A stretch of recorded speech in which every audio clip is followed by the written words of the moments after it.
Manchester City. They are the Premier League champions yet again. 4th consecutive title in a row. Great achievement, historic achievement, doing something in the Premier League era no team has never done. Now they are winning. Now they have won 5 of the last 6 Premier Leagues. Pep Guardiola has won 5 Premier Leagues. Record-breaking numbers, mind-boggling numbers that don't make sense. The level of consistency, 89 points, 91 points, 99 points, this amount of points, this amount of points. It's just the Centurion team getting to 100 points. It's absolutely phenomenal. It's a remarkable achievement. And you can't take away from what they have done. Or, well, you can, but that's a whole new topic that we'll discuss later on. But overall, I mean, I told myself entering this weekend, this Premier League race could really be over in the first half. And it really felt like that's what we were going to get. You know, with Phil Foden scoring 2 minutes in, I was like, oh boy. Oh no. That's raps. Once Phil Foden went in, made it 1-0, I was just like, yeah, let's forget about it. Then Phil Foden, just a second in the 18th minute. And you're just thinking like, oh wow, this is really going to be over in the first half. Exactly like I thought it would be. Then Kudus delivered an amazing... By the way, West Ham were completely dominated this game. They couldn't even grasp the ball. When you look at 28 shots to 3 shots for West Ham, 28 for City, 72% possession. West Ham were struggling to get a hold of the ball. West Ham were struggling to get to the other side of the pitch. But whenever on that set piece, wonderful overhead kick, West Ham was able to make it 1. At least it brought a sense of, okay, like maybe there's something going on, especially at half times between the games. Even though Arsenal, in their game, they were struggling against Everton, who put up a good fight against them, who have had a strong defensive record entering that game. They ended up scoring first to Idrissi Gueye. Tomiyasu quickly leveled it.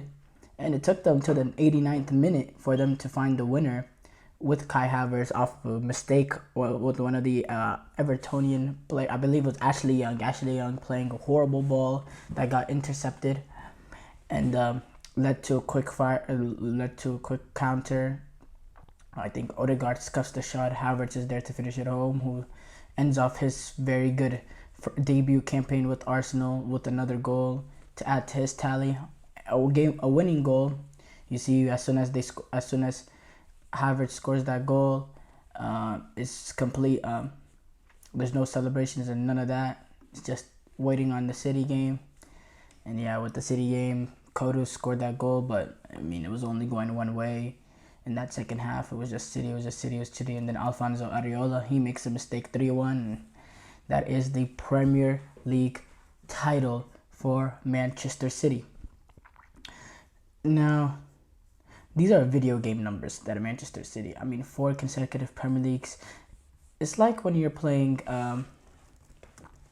FIFA career mode and you're playing on amateur level. It's easy. It's easy to win 4 Premier Leagues in a row. That's what this is. 4 Premier Leagues in a row, and it's getting to the point. It's amazing the sort of motivation that they go in year out. Now Pep Guardiola, he came out after game saying, yeah, this was my main motivation entering the season was to do something that nobody else has done in winning 4 Premier Leagues in a row. That was the motivation. Right now, he was talking about right now how he doesn't have any, and he needs to search through that, figure out what is the motivation for next season. Because 4 Premier League in a row, that's just, eventually, wow. But regarding and he did come out talking about how he's closer to the end than the beginning, or he's closer to leaving than staying, something like that. But basically saying like he's been managing for Manchester City a very, very long time. He doesn't see himself managing that amount of time left. since he's came in. So I mean, but that was kind of stating the obvious. He's been there since 2016, I believe now, 8-9 years. He's not gonna stay for another 8-9 years. Let's be realistic. But no, it's I mean, 4 in a row is crazy. The consistency, the levels. You know, they have an FA Cup final now that they're preparing for this Saturday against Manchester United. You have to say they are massive, massive favorites to win that.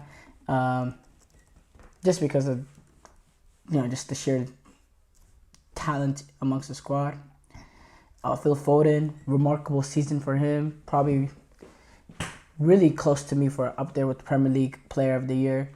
Whenever his team needed him the most, whenever they needed one result, one win to win, he showed up right away, 2nd minute, 18th minute. The big time goals in key games that he's had to make. When you look at, they ended up losing this tie, but first leg against Real Madrid, they're down 2-1. They're in the Bernabeu, and he scores a rocket to make it 2-2. They eventually went on to score 3-2, and then Real Madrid equalized 3-3. But he has a lot of crucial goals, and when you look at the goals that he scored this season, it's not just he has some proper bangers this season, some proper bangers, some good goals. It's not just tap-ins or just no, he has proper goals and essential goals. He scored 19 goals. He won PFA Player of the Year. He was Player of the Match on Sunday by getting that brace in the 18th minute. He said, we played this scenario a couple times over the years, so I think it helps with the nerves. And I thought today we just looked confident, just played our football, and again, it paid off. He said about the match itself, it was almost a perfect start. Sometimes I believe in scoring a bit too early. So I had to stay switched on. We got the second and settled in a bit. And he is a phenomenal player.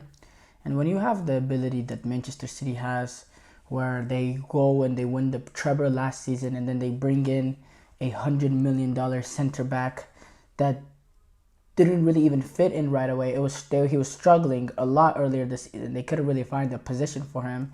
Eventually, they start putting him at a fullback position that he only played mostly that earlier in his career, trying to find a way to get him in the team. But their ability that they can do that, and they can kind of make like a luxury signing in Guardiola and still perform to levels that they do, just shows just the amount of capabilities that they have to spend. And at the end of the day, whenever you can look, the team plays amazing football, the manager is brilliant and all that. I mean, I'm not taking it away, but when you can spend the sheer amount of money that they have access to bring in guys, you bring in a Jack Grealish, in the first year he barely plays. He doesn't really play. He's not a normal big club situation. Forget a smaller team, but a normal, let's say a team like United or Chelsea or something. If they buy $100 million player, he is immediately, as soon as he gets 1 week of training, he's immediately put in the starting lineup, and he becomes a pivotal part of that team.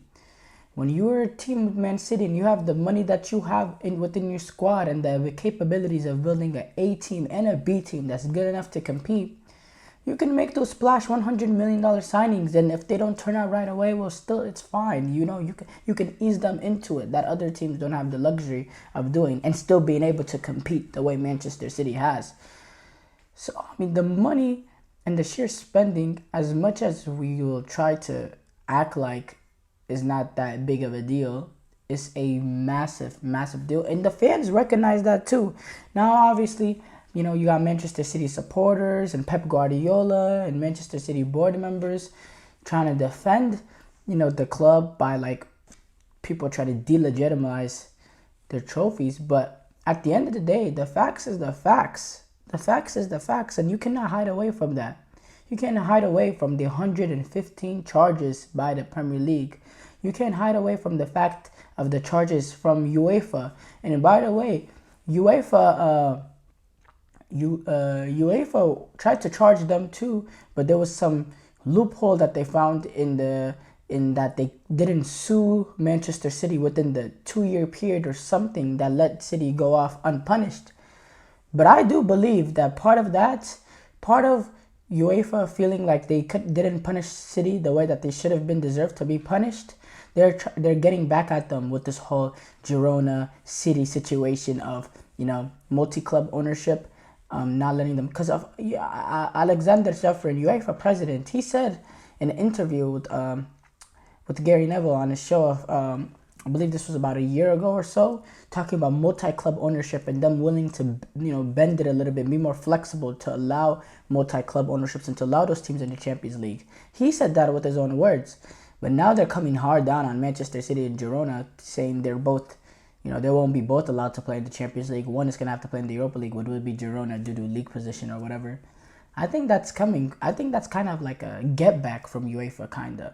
So you cannot argue the money that they spent, but it is an achievement. It is an achievement. I mean, maybe I'm sounding salty. I'm not an Arsenal fan, but and I didn't root for Arsenal. I wanted City to win, but because I'm a Chelsea supporter. But the facts are the facts. The facts are the facts.